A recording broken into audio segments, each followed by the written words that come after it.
ये है सुई और ये है तलवार। अब आप बताइए, आपके दृष्टिकोण से इन दोनों वस्तुओं में से क्या अधिक शक्तिशाली और महत्वपूर्ण होगा? आप कहेंगे तलवार ही अधिक शक्तिशाली या महत्वपूर्ण है। चलिए मानते हैं तलवार अधिक भारी होती है। तलवार युद्ध में आपको विजय दिलाती है, शत्रु का विनाश करती है, किंतु तलवार से कभी आप आपके वस्त्र सी नहीं पाएंगे। यदि पांव में कांटा चुभ जाए तो उसे आप तलवार से नहीं निकाल सकते, आपको सुई का उपयोग करना ही होगा। अब बताइए, तलवार को पाने के पश्चात ऐसे इस प्रकार सुई को खो देना क्या उचित होगा?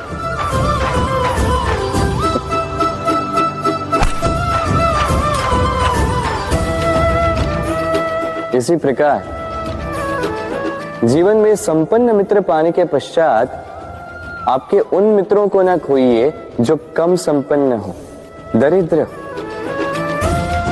क्योंकि वो आपके साथ तब थे जब आप कुछ भी नहीं थे और आवश्यकता पड़ने पर वही आपके काम आने वाले हैं, संपन्न मित्र नहीं। तो जिससे प्रीत की है उससे मीत निभाई, चित आनंद से जागे। राधे राधे। कुछ बनाने के विज्ञान में पहले टूटने का ज्ञान आवश्यक है था। नई सोच बनाने के लिए पुरानी रीतियों को तोड़ना आवश्यक है। ये यात्रा, ये सीख केवल राधा के लिए नहीं बल्कि सभी के लिए। फिर सभी को इस दुर्गम और जटिल पथ से जाना ही होगा। मनुष्य भावनाओं में बहकर कभी कभी ऐसे अनुचित निर्णय ले लेता है जिसके कारण वो जीवन भर पश्चाताप करता है, किंतु जब कुछ खो कर पाता है उसे वो सहेज कर रखता है। बबूल का पेड़ कितना विशाल होता है, पीपल का पेड़ भी विशाल होता है, किंतु क्या आपने कभी सोचा है क्यों बबूल के पेड़ को काट के उसका उपयोग किया जाता है और क्यों पीपल के पेड़ को पूजा जाता है? इसलिए क्योंकि पीपल का पेड़ उसके नीचे बैठे पथिक को छाया देता है, अपनी डाली पर असंख्य पंछियों को बसेरा देता है, किसी को कांटे चुभाकर दूर नहीं करता बल्कि उसे शीतल छाया देकर उसकी थकान हर लेता। इस संसार में यदि आपको सम्मान पाना है तो पीपल की भांति ही बनना होगा। कुछ देना सीख, आनंद, सुख, शीतलता बांटना सीखो और कांटों की भांति कभी किसी को कष्ट ना दो। सम्मान स्वयं चल के आपके पास आएगा और मन प्रसन्न होकर बोलेगा राधे राधे। हम सब ये मानते हैं कि हमें जीवन में कभी न कभी किसी न किसी स्थान पर प्रेम होता ही, फिर चाहे वो माता पिता को संतान से हो, ज्ञानी को ज्ञान से हो, किसी कलाकार को कला से हो, आदि इत्यादि। किंतु क्या वास्तव में ये प्रेम ही है? मोह भी तो हो सकता है। अब आप पूछेंगे कि प्रेम और मोह में अंतर क्या? अंतर है बंधन का, जो आपको बांधे वो मोह है। प्रेम में, प्रेम वो जो आपको मुक्त कर विकास की ओर भेजे। चलो आपको एक उदाहरण देता हूं। कुछ माता पिता अपनी संतान को किसी अन्य नगर में पढ़ने के लिए भेज नहीं पाते, अपनी संतान को उसके मित्रों के साथ खेलने के लिए भेज नहीं पाते, चिंतित रहते हैं कि कहीं उनकी संतान को पीड़ा ना पहुंचे और इसीलिए उसे बांध के रखते हैं। ये प्रेम नहीं है, ये मोह है।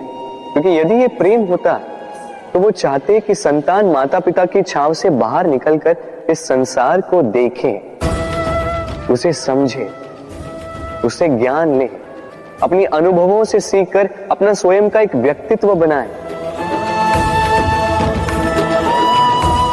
स्मरण रखिएगा, मोह से भय पैदा होता है और प्रेम से केवल आनंद। इसीलिए बांधिए मत, मुक्त कीजिए, क्योंकि यही प्रेम है।